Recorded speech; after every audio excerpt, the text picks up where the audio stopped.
আজও কাজ করছি, মাসে একটা ইনকাম পাচ্ছি।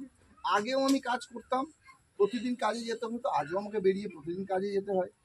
আগে আমি যখন কাজ করতাম, কোনোদিন যদি ছুটি করতাম, শরীর খারাপ হয়ে গেল, অসুস্থ হয়ে গেলাম, প্রত্যেকেরই হয়। অসুস্থ হয়ে গেলাম, একটা সপ্তাহ যদি ঘরে পড়ে থাকবো, সেই একটা সপ্তাহের মাইনে কিন্তু কেটে নিত। আমার প্রতিদিন রোজ হিসাবে 1200 টাকা কাছাকাছি আমার রোজ ছিল।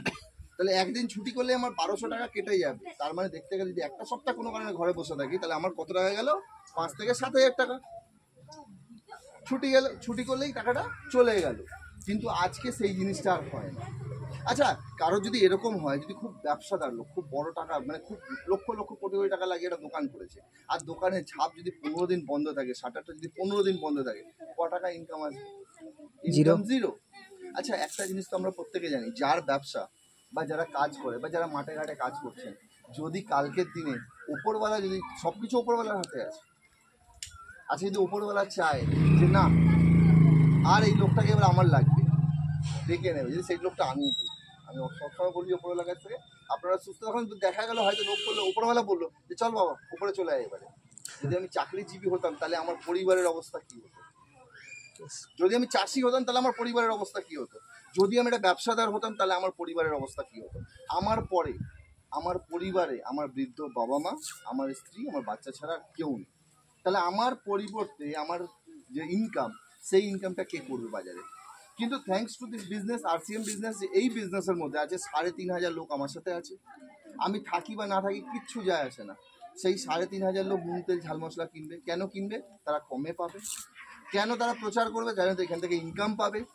তারা তাদের মতন কাজ করে থাকবে, আর প্রতি মাসে আমি বেঁচে থাকি বা মরে যাই, তাতে কিচ্ছু যায় আসে না। কোম্পানি শুধু একটা জিনিস দেখবে, যে ওর টিমে ওই মানুষটার তলায় কেনাকাটা হচ্ছে, লোক কিনছে, লোক জয়েনিং করছে, তার জন্য টাকা প্রতি মাসে আমার বাড়িতে দিয়ে দেবে। কারণ এই বিজনেসের মধ্যে নমিনি বলে একটা সিস্টেম আছে। দুনিয়ায় কোন কাজে আছে আমি জানি না, কোন ব্যবসায়ী নমিনি আছে আমি জানি না, কোন চাষের মধ্যে এরকম নমিনি সিস্টেম আছে আমি জানি না। তবে এই বিজনেসের মধ্যে নমিনি বলে একটা সিস্টেম আছে, যেখানে আপনি চাইলে আপনার পরে যে আপনার ইনকামটা কে পাবে, তার নামটা আপনাকে দিয়ে রাখতে হবে। তাহলে আমি আমার জায়গায় আমার স্ত্রীর নাম দিয়ে রেখেছি, যে আমার যদি কিছু হয়ে যায়, তাহলে প্রতি মাসের যে ইনকামটা আছে, সেটা আমার স্ত্রী প্রতি মাসে পাবে।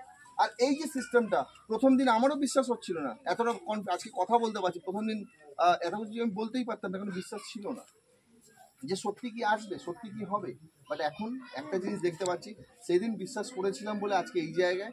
আজকে আপনাদের কাছে প্রথম, আজ থেকে 2.5 বছর আগে আমার কাছেও প্রথম ছিল, তখন আমি বিশ্বাস করে শুরু করেছিলাম। আজ আপনাদের কাছে প্রথম। যদি আপনারা বিশ্বাস করে শুরু করেন, কাকে করবেন? আমি একটা জিনিস প্রথমেই বলে দিচ্ছি, বিশ্বাস করুন সেই মানুষটাকে যে আপনাকে ডেকেছে। আমাকে বিশ্বাস করতে বলছি না। আমি আমার মোবাইল খুলে আমার প্রতি মাসের ইনকাম দেখাচ্ছি, সেটাকে বিশ্বাস করতে বলছি না। আমি বলছি না আমাদের প্রোডাক্টকে বিশ্বাস করুন। বিশ্বাসটা করুন সেই মানুষটাকে যে আপনাকে এই সিস্টেমটা দেখাতে চেয়েছে। কারণ যদি সে শুধু মাল বেচতে চাইতো, তাহলে আপনাকে কিছু মাল বেচে দিত, সে 2-5 পয়সা ইনকাম করে সাইড হয়ে যেত। সে নিজের চোখে কোম্পানি দেখে এসছে, নিজের চোখে মাল তৈরি হতে দেখে এসছে, নিজের বাড়িতে প্রোডাক্ট ব্যবহার করে উপকার বুঝেছে, তারপরে আপনাকে আজকে উনি শেয়ার করছে যে এই বিজনেসে এটা আছে। আর তারপরেও মজার বিষয় যে উনি কিন্তু কোনো স্কিম, কোনো সিস্টেম নিয়ে বলছেন যে দাদা 5,000 টাকা করে জমিয়ে দাও আর 5 বছর বাদে ডবল নিয়ে যাবে, তেমনও কোনো সিস্টেম নেই। জাস্ট আপনার দোকানটা পাল্টে দিন। আর এই জিনিসটা নিয়ে এই সিস্টেমের মধ্যে আজকে আমরা আছি, আমরা আপনাদের সাপোর্টে আছি, বিজনেসটা শুরু করুন। দেখুন, হারানোর কিছু